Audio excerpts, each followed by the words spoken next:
Have you been juggling multiple AI tools recently? Well, Cabina AI is the ultimate all-in-one platform that puts ChatGPT, DALLE, Claude, Gemini, and many more models in a single seamless interface.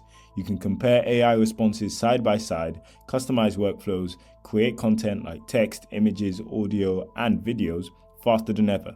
With the power of automation, shared context across models, and flexible pricing, it's a game changer for professionals and creatives alike.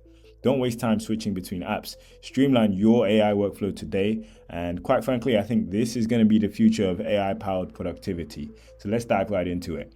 If this is your first time here, my name is JI, and this is the Everyday AI channel where we teach you how you can use AI in your daily lives. So as you can see, once you sign into Cabina AI, you'll be brought to this screen, and it shows, of course, a lot of models that we can use. So now we've got models for text, the ones we all know and love. We've got models for images.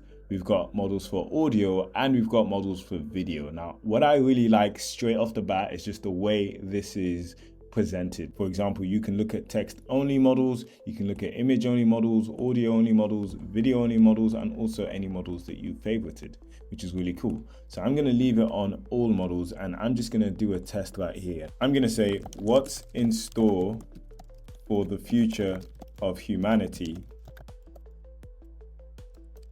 now that we've opened the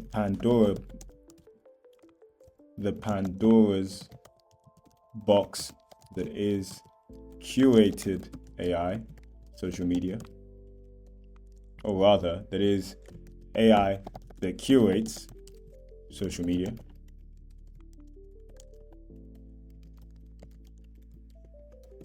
and AI that creates large language models. Now, this is a question I've been thinking of a lot recently, and yeah, I'm super keen to know. And as you can see here, I can choose to go with either ChatGPT, Claude, DeepSeek, Gemini, Grok, Llama, Mistral, or Qwen, which is really cool. And as I'm switching between these models, the conversation context will actually be maintained as I do so, which I think is really cool. So I'm going to go with eeny, meeny, miny, mo. I'm going to go with Grok today. Now, I'm on the free plan because I'm just testing this out. But as you can see, you've got some limits here. They have a very interesting pricing structure, which I'll go into later. So if you don't want to miss that, then definitely make sure you stick around. So I'm going to select Grok, and then I'm going to send this prompt off. Okay, cool. So the future of humanity with the advent of AI that curates and creates is a fascinating and complex topic.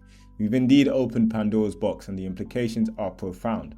On one hand, it can revolutionize how we interact with entertainment, information, all that other stuff, and curated social media feeds become more personalized. Essentially, that just creates echo chambers. Large language models like myself could assist in education, creativity. Therapy is one of the biggest use cases for large language models that I've been hearing just like as I go about life, primarily for women. And that also strengthens my belief that this sort of level of tech is actually prompted a war for intimacy, in the sense of like now people really want to get to know, I guess, themselves, but through large language models. Just like, curated AI prompted the war for attention. So this is quite an interesting output we're getting from Grok here. It's telling us there are concerns about job displacements as AI automates more tasks. Okay, that's fair enough. I mean, quite frankly, I'm of the belief that no one's entitled to a job. But yeah, let's keep on going. The ethical implications are equally significant. As AI becomes more integrated into our lives, questions about privacy, bias, and accountability will become more pressing. Okay, great stuff. Ultimately, it depends on how we choose to develop and deploy AI with thoughtful regulation, education, and all that kind of good stuff. And then it's asking me a question. I quite like this. What aspects of AI's impact on the future are you most curious or concerned about? Yeah, that's a really interesting one. I like it when large language models ask questions back to the user. That's always a great way to do things. Okay, cool. What I'm going to do now is I'm going to take a look and see how I can actually change the next sort of output I receive by changing what sort of model I use. So as you can see here, I can decide to generate an image now. Let's say, let me go into Flux, and then let me just say, generate an image to go along with our conversation so far.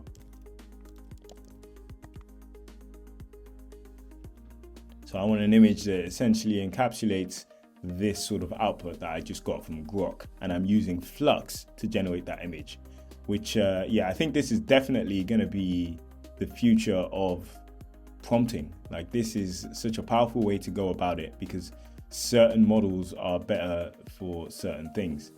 Okay, cool. And what I'm going to do now is I'm actually going to go back and then I'm going to go into ChatGPT o3 Mini. I'm going to say, take me through your thinking, or let's say the thinking that led to the images you just generated.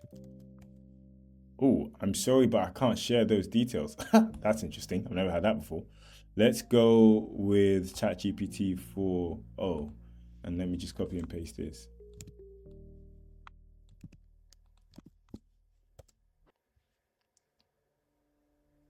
O3 Mini is being very secretive.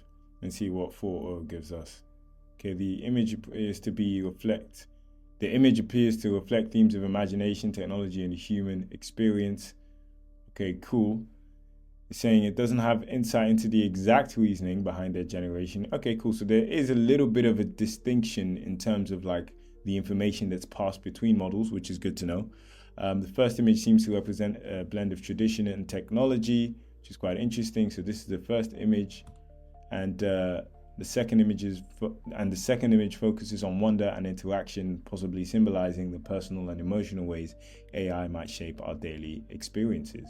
Okay, cool. So as you can see, I've created text output using one model, quickly switched into another one that's sort of understood the majority of the context still.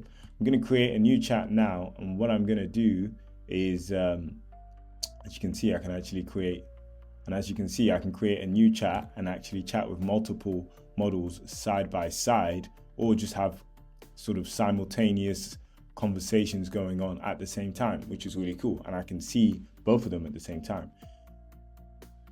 Now, I'm really impressed with this platform. I think this is pretty cool. And this is definitely the future of how people will be using large language models. Now, I want to go on to their pricing structure because I think they've also got a really interesting way of pricing things. Cool. So as you can see, if I go onto their pricing page, I can go for their growth plan if I want to, which is their most popular plan, but you can actually get onto a starter plan, which is as cheap as $5 a month.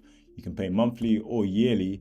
And what's really interesting and makes this platform stand out is this pay as you go section, which actually allows you to pay in crypto, which is pretty wild. Like, the concept of paying for large language model tokens in crypto is, that's 1,000% where the future is heading, where people are just paying in crypto in order to get responses from specific large language models that are all multimodal. Okay, that was a lot. This is a great platform. Definitely check it out. And I'm looking forward to seeing how this develops. If you enjoyed the video, please make sure you like, comment, and subscribe. And if you'd like to talk to me, then head over to Jay's Instagram, where you can chat to ChatGPT, which is essentially ChatGPT combined with my way of thinking, speaking, and seeing the world. So if you like these videos, then you'll definitely enjoy having a chat with ChatGPT. Thanks a lot for watching. Have a great day.